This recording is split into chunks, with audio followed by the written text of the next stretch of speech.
Hi everyone, my name is Sarah. Although I live and teach in central China, I am going to do my presentation today on a school in the Philadelphia School District called Frankfurt High School. Given that I live in China, I did not have access to the same information that I would need to complete this presentation, so I will use my experience at this school from 2014 to 2015 teaching to inform this presentation. So first, let's look at who are we. When we look at a breakdown of our students, first we can see that 100% of our students are economically disadvantaged. Our school is predominantly Black/African American, followed by Hispanic/Latino, then white, multiracial, and Asian.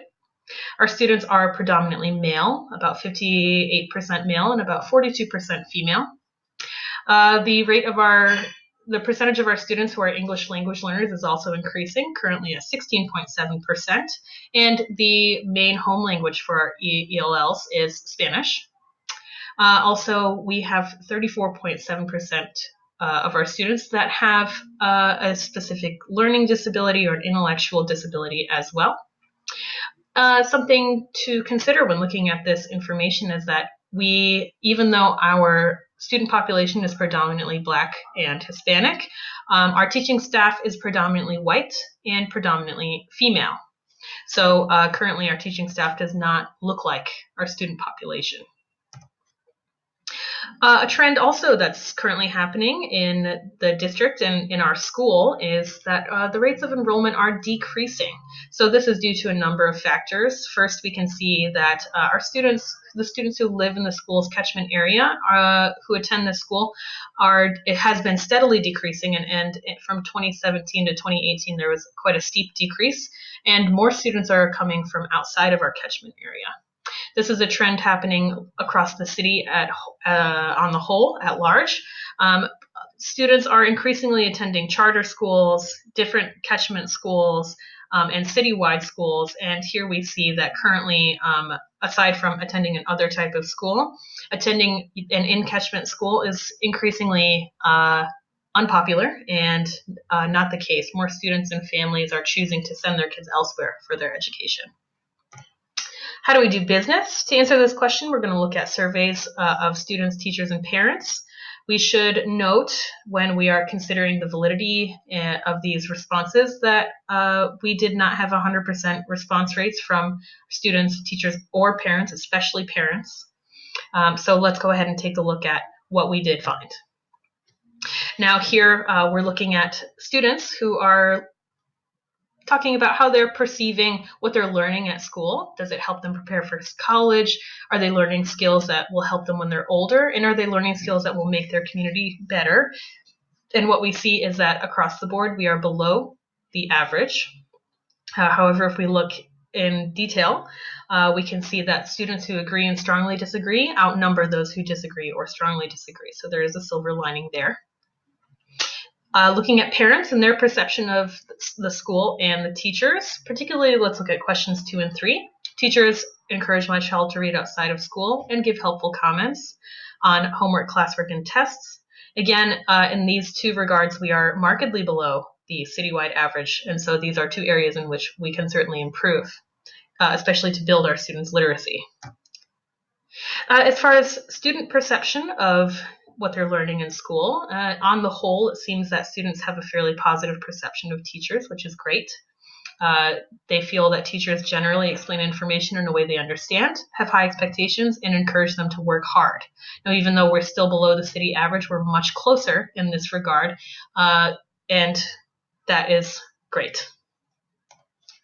Let's look at our Keystone Assessment scores to also consider where we are now. So looking at literature, algebra, and biology, we can see that literature scores have been wavering, but math and algebra and science and biology scores have increased about 1% in the recent years.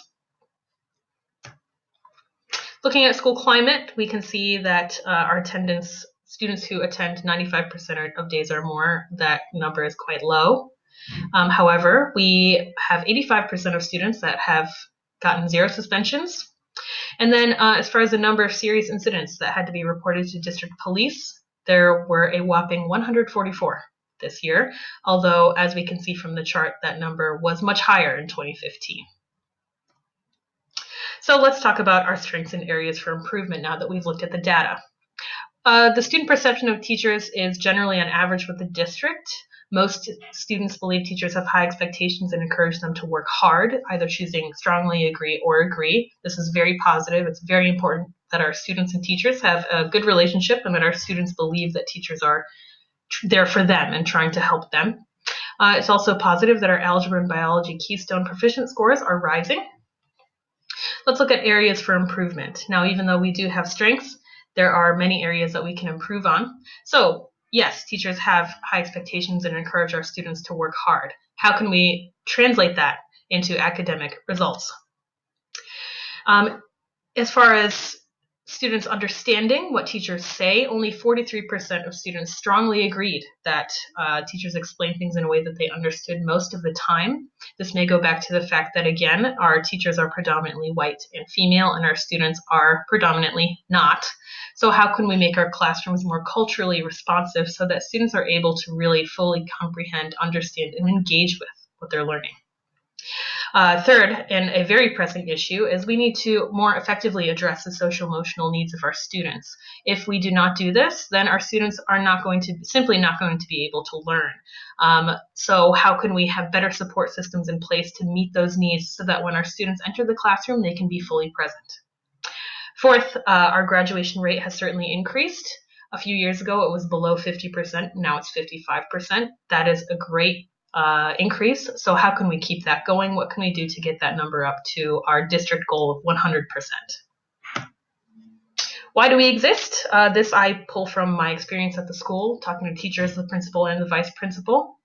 Basically, to serve and strengthen our community through education, to provide our students with knowledge and experiences they'll need to succeed long after graduation, to provide meaningful academic and emotional support and resources to our students, to build community. So basically, we want to serve our students in such a way that the benefit of their education does not stop when they graduate. It continues long after into their lives and also into the community. The only thing I was able to find on this school website regarding any kind of vision or mission was this quote by Martin Luther King Jr.: "Intelligence plus character is the goal of true education." So if the school is modeling their philosophy after this, then of course we want our students to be proficient and to succeed, but we also want them to be able to build character and have that social emotional support that they need. Finally, where we want to be. On the left, we can see the district goals, are the anchor goals, which are broken down into smaller subcategories. So 100% of students graduating ready for college or career, reading on or above grade level, and 100% of positions filled by great employees. We also, just from the data, we want higher attendance from our students. 21% of students attending 95% of days or more is unacceptable. How can we engage with our community more to get that attendance up? To have greater parent-teacher relationships and trust. The 11% response rate in the survey is just a symptom of a greater issue there. How can we have culturally responsive instruction? We want a higher graduation rate, and finally, less reliance on programs like City Year to tutor and improve school climate and culture. Now, part of our budget goes to paying City Year, and they do provide a very valuable service, but how can we take it into our own hands and really strengthen our school ourselves? Okay, everyone, thank you very much for listening, and I am looking forward to learning more about this topic.